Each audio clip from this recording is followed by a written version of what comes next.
زندگی یه فرصته. زندگی یه فرصته، یه هدیه است. یه هدیه است. میتونه زیبا باشه مثل رنگین کمون، مثل رنگین کمان.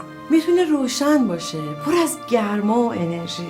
اما میشه زیباترش کرد. میشه با یه هدیه شیرین ترش کرد. میشه با یه درخت سبزترش کرد. سبزترش کرد. سبزترش کرد. اگه سبزی نباشه، اگه نور نباشه، دنیا یه جای ترسناکی میشه. دنیا یه جای ترسناک میشه. اگه هر کی فقط به فکر خودش باشه، اگه دست همدیگر رو نگیریم، گم میشه.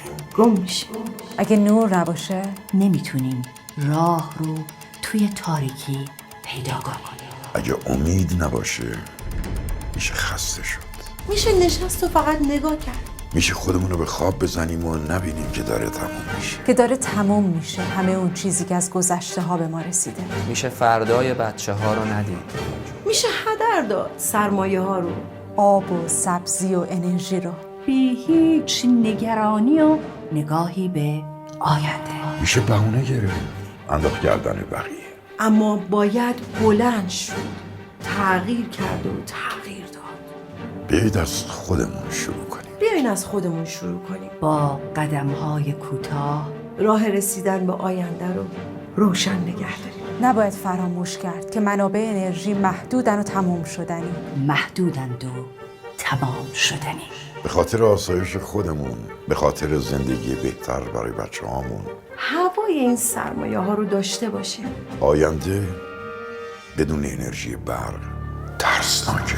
با تموم شدن منابع انرژی فردای بچه هامون شاید تاریک بشه.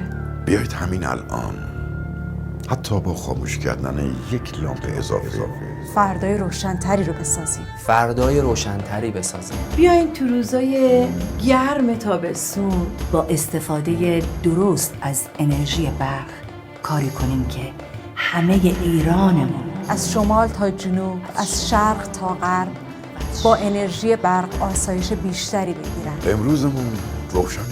امروزمون روشنه. به عشق بچه هامون دست در دست هم، دست در دست هم فردای بهتری برای بچه هامون بسازیم.